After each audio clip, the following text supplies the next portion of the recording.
and that we can then start to compute how our relationship is to everything so we can control it and manipulate it, right? Religare is to relink us back together. But like, you know, he also, I know Jesse Michaels pointed this out with you.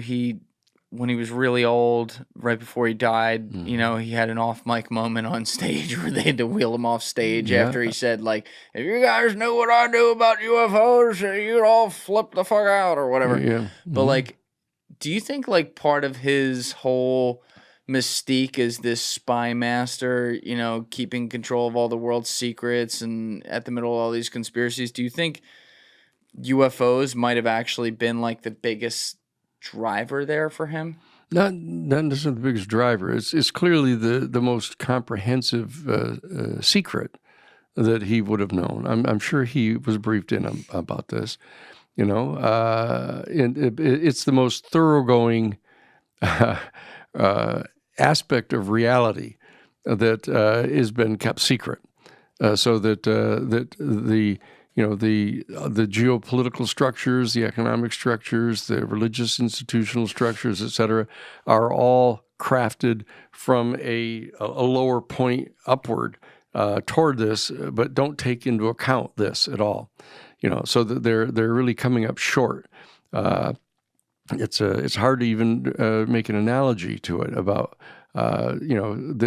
it's like, you know, rearranging deck chairs on the Titanic. You know, it's like disregarding a massive piece of information that General Bethune told me a story one time. General Bethune was the first full general in the United States Air Force commissioned. You know, it was the U.S. Army Air Force up until 1947. And then in 1947, they created the actual United States Air Force finally, and he was the first full commissioned general officer. And he was assigned to be the pilot of a plane that was going to be bringing a group of a dozen scientists up to Greenland. Must have been 1948, 49, somewhere around there. And they had spotted some strange aircraft functioning up around Greenland, way up in the northern hemisphere.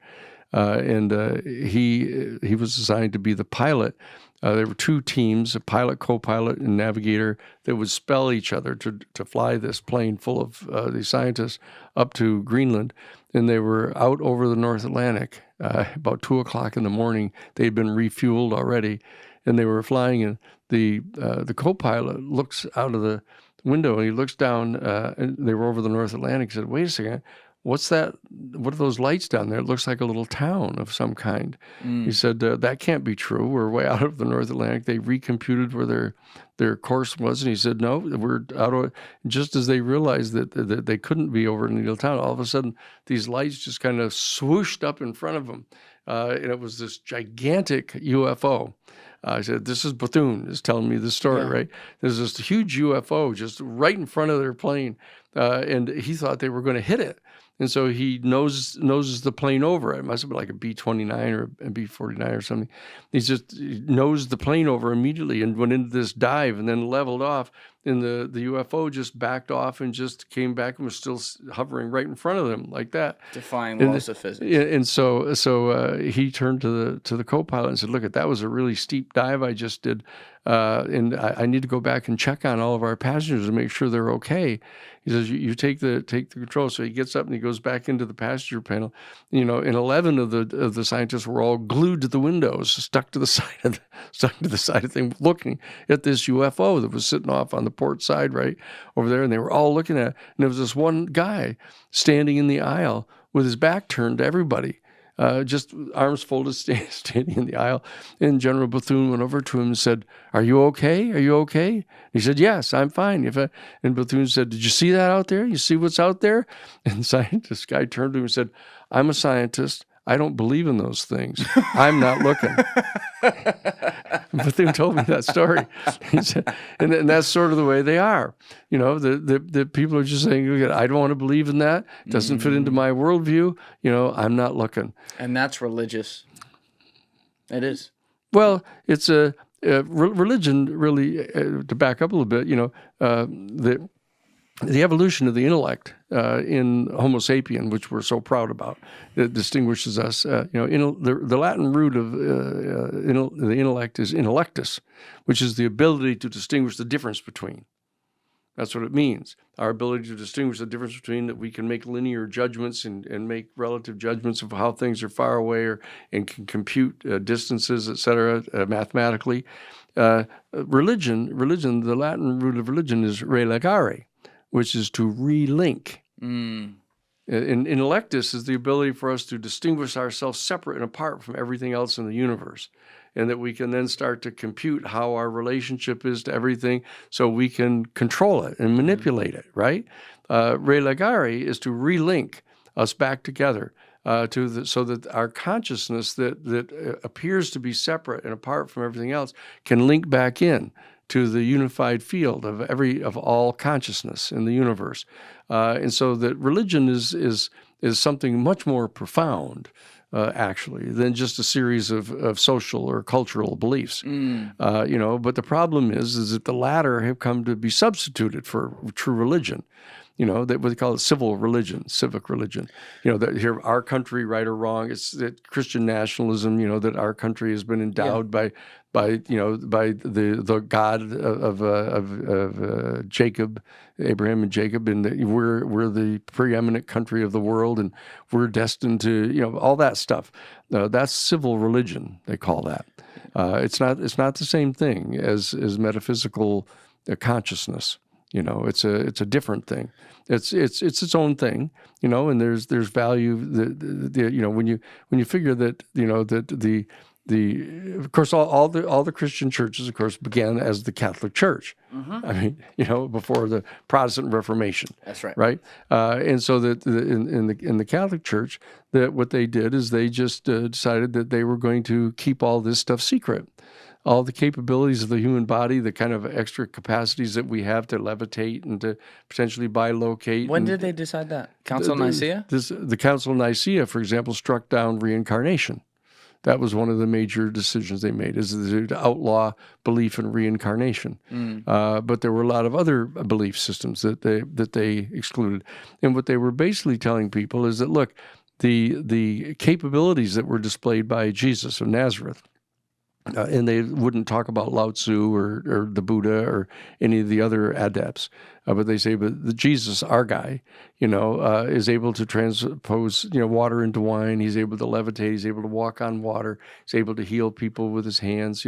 But these are all siddha. I mean, these are fairly well-known siddha in the ancient Eastern traditions. And here's this guy that can do this in Western civilization.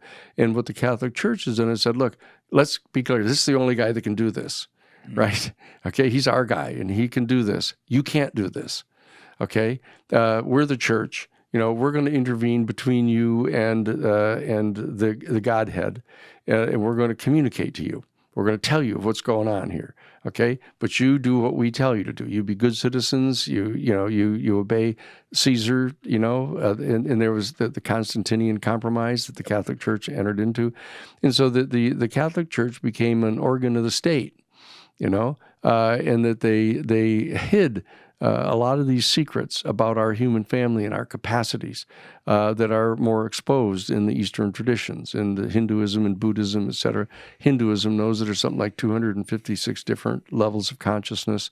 There's all kinds of scientific writing about this in the ancient languages. So what they've done is the Catholic Church created a whole set of mythologies that when 99% of all of the people at that time were completely illiterate. I mean, they didn't travel more than 50 miles away from the point where they were born. They had an ivory tower around information. Didn't know anything, and so that the scholarship and knowledge and reading and stuff were all confined to the people in the church and the priests in the monasteries, etc.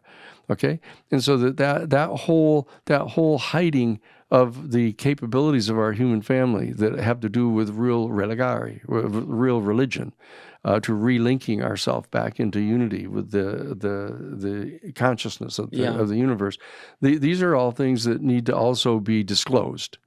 And that's what's going to happen here with the disclosure in general, that it's not only going to be the government of the United States is going to have to disclose secret information that's been concealing. The Catholic Church is going to have to reveal this information. And it's going to be quite disruptive over lots of people's beliefs, because they've been given such absolute terms that they have to abide by these rules and regulations. And they're going to see that they're relative rules and regulations. But that this is something that the church is going to have to come to grips with. And that they've issued a formal statement back in November 10th of 2007, where they issued a public statement saying that in light of the discovery of more and more of these new exoplanets, because of the launching of the spaceborne telescopes, we had the Hubble, we had the Kepler, now we got the James Webb telescope. Said in light of the discovery of more and more of these new exoplanets, it's now become clear that much sooner than had been previously anticipated, that we're going to be discovering life elsewhere in the universe. Therefore, than previously anticipated. That's exactly right. That's exactly what the statement says, issued by Father Jose Gabriel Funes. Meaning we were already anticipating it. That's exactly right. And said that, that in light of the discovery of more and more of these new exoplanets, much earlier than we had previously anticipated, we're going to be discovering life elsewhere in the universe. Therefore, the time has arrived for an extraordinarily important conversation about the profound philosophical and theological questions that are posed to our human family by the discovery of life elsewhere in the universe. Now, upon the issuance of that statement by Jose Gabriel Funes, who was the director of the Pontifical Observatory at the time, Jesuit priest, well, I contacted him and flew to see him. In 07. And that's right. And I said, look, we need to talk. We need to talk about this now. And he said, look, let's be really clear. He said, we're not talking here about the discovery of some single cell life form under some frozen sea on some distant moon in some far off galaxy. He said, we're talking about another highly intelligent, highly technologically developed, but distinctly non-human species right here in our own Milky Way galaxy. Thank you for watching the video, guys. If you haven't already subscribed, please smash that subscribe button and check out this clip's full podcast episode by clicking here or in the description below.